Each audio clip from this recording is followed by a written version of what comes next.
Hello again, it's Mikey from Respawning, and today I'm here to talk my top 10 most exciting releases coming in 2020. January is always a quiet time for most of us, as game releases are few and far between. And even if there was something out, we wouldn't have the money for it anyway, given the long slog of a month that January is. So what better time to fantasize and look ahead to all the games that are currently scheduled for release in 2020. Though, chances are we won't be able to afford half of these either, but hey, it's nice to dream.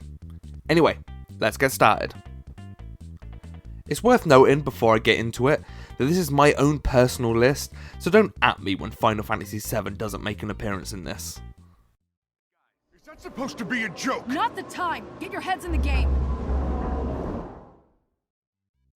Number 10. Final Fantasy VII. Wait, what is happening? Plot twist! That's right, in a surprise to everyone, including myself, Final Fantasy VII actually does make an appearance on this list, but only just. For those who don't know me, I'm known for being the guy here at Respawning who doesn't really do RPGs, especially JRPGs, or at least hasn't for a very long time. See my Witcher 3 video for more on this. But lately, something strange has happened. I started The Witcher 3 on the advice of my PS Pod co-host Javier and pretty much every other person on this planet, and I'm absolutely loving it. On top of that, I recently bought a Nintendo Switch, which came bundled with Zelda Breath of the Wild, and just like that, I'm playing RPGs again. So then, having never played more than an hour or so of any Final Fantasy game, could this beautiful looking remaster be my ideal starting point? There's no guarantees, but watch this space. This is a one-time gig. When it's done, we're done. Number 9. Hellblade 2. I hate seeing Hellblade so far down on this list, given how much I adored the first game. Honestly, if circumstances were different, then this would be top 3 without a shadow of a doubt. So why is this the case, I hear you cry? Well, it simply comes down to that issue of money once again. I, for one, could not afford all 3 major consoles, so unfortunately for Microsoft, the Xbox One and the upcoming Xbox Series X misses out. This means though, that I also miss out on Hellblade 2, given that developer Ninja Theory was bought out by Microsoft in 2018, meaning that this sequel is going to be an Xbox exclusive. I'm still excited to see its release though, and I just pray that I can find a way to get my hands on it in some way, shape or form. Number 8. Ghost of Toshima. Right, time to cheer myself up with an exclusive I will be able to play. Truth be told, there's not a ton of information on Ghost of Toshima, other than it's a third-person stealth game set in an open world during the first Mongol invasion of Japan. One thing we do know is that it looks badass. This is also the first game for developer Sucker Punch since they wrapped up their infamous series back in 2014, so that is more than enough to get me and most other people excited. Look, there's nothing I can say that'll do this justice, so just look at some of this amazing footage. They know he is coming.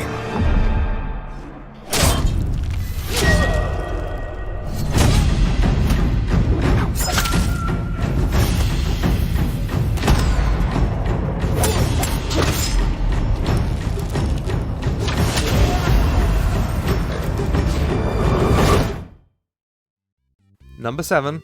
Dark Pictures Anthology, Little Hope. I may be alone in thinking that Supermassive Games' Man of Medan from last year was a great little horror experience. In my review for the game, I praised the developers for going down the road of telling short stories for a lower price. For this to succeed though, they need to keep the flow of games coming, and that starts with the second entry to the Dark Pictures Anthology, Little Hope. The trailer for this upcoming title first shown up in Man of Medan once you completed the main story. In that trailer, it confirmed a 2020 release, but we're still waiting on an exact date. I have my fingers crossed that Supermassive Games can hit their target of 2020, as I need my Dark Pictures horror fix ASAP, and waiting until 2021 may cool down my excitement a fair bit. Number 6. Zelda Breath of the Wild 2. Okay, so this one isn't confirmed, as Nintendo seem to like keeping their cards close to their chests when it comes to upcoming releases. This is the reason you won't see many Switch games in this list, by the way. but given that a whole new engine was built for the first Breath of the Wild, and 2020 will mark 3 years since that game was released, an upcoming sequel, which every Switch owner is craving, must be close. The reason I believe we'll get Breath of the Wild 2 in 2020 also comes down to the upcoming console war between PlayStation and Xbox. Nintendo won't have any hardware out like the other two competitors come holiday 2020. So what better way to stay in the conversation than to release a game so massive that it has the potential to overshadow the launch titles put out by the big boys? Come on Nintendo, you know it makes sense.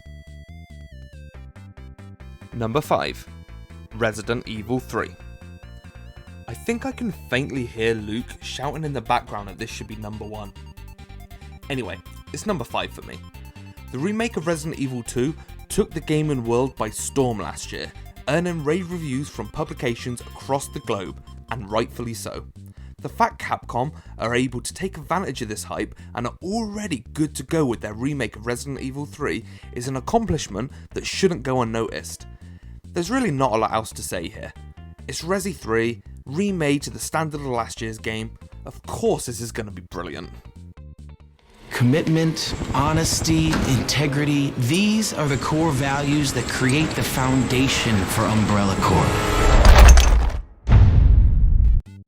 Number 4. Marvel's Avengers. Here's another one that would have been higher on this list given different circumstances.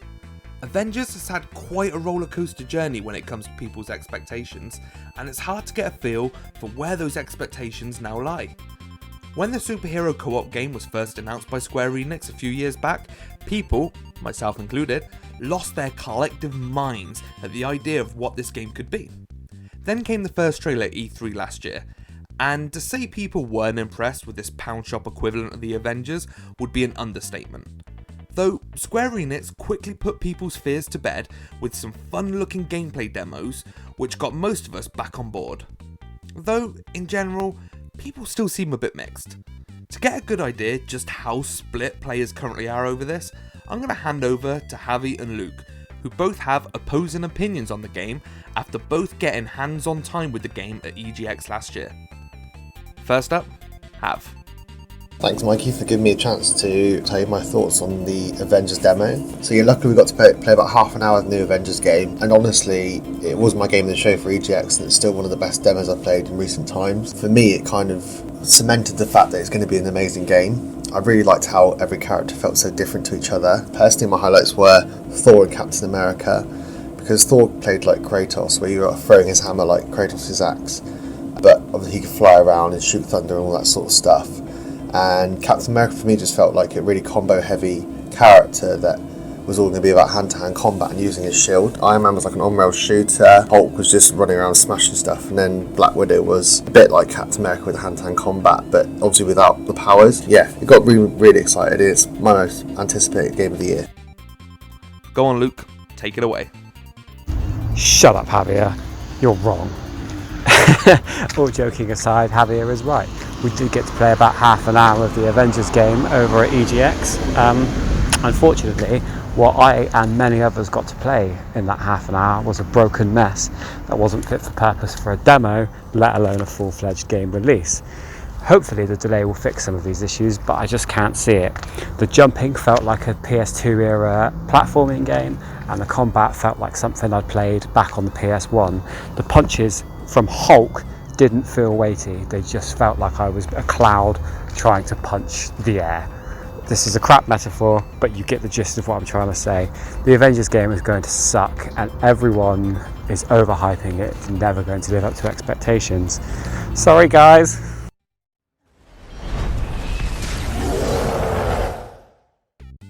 Number 3. Whatever the hell launches on next-gen consoles.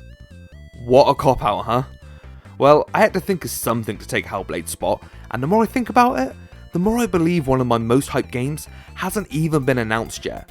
There's so many potential games which could still be released this year, especially given that we have next-gen consoles on the way. Surely with PlayStation being the master of exclusives, sorry Nintendo, they must have something up their sleeve for their big PS5 launch. Maybe Horizon Zero Dawn 2? Maybe the teased Batman game by WB Montreal will launch as a next-gen title for both systems. Or maybe we're in for a gigantic release announcement that we haven't even thought of. Maybe something the size of, I don't know, GTA. Either way, I'm sure one of these can easily fire their way into my top 3 most exciting games without an issue. Number 2. Cyberpunk 2077. I can't actually believe there's people out there who doesn't think this will be absolutely outstanding. Yes, the recent delay hasn't helped matters, but as a lot of people pointed out, CG Projekt Red's other major title, The Witcher 3, also had its fair share of delays, and that game is now viewed by many as the best of its generation. The guys over at CD Projekt Red are clearly very passionate about providing undeniable masterpieces, and this sci-fi RPG looks to be no different. Fear not, people, Cyberpunk will live up to its huge expectations and then some. Trust me. We didn't need all this cocksucking attention, damn it.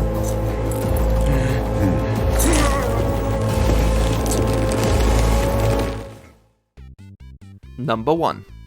The Last of Us Part 2. To the surprise of, well, absolutely nobody, The Last of Us Part 2 takes the top spot here.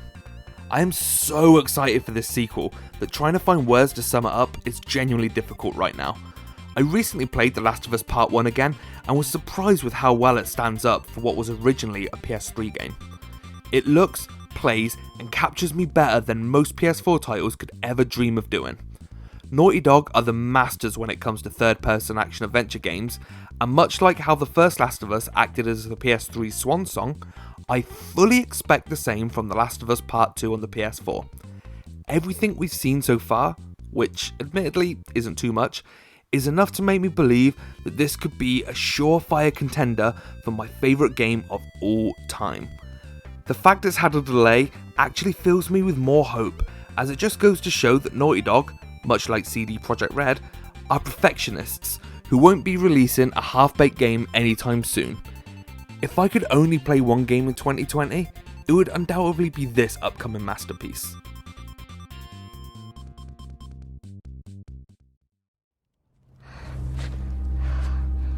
What the hell are you doing here? You think I'd let you do this on your own?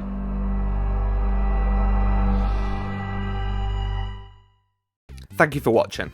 As always, I want you to tell me what your top 10 list is. What games are you excited for in 2020? And what games did I miss out? Or maybe what games should have been higher in my list or lower in my list?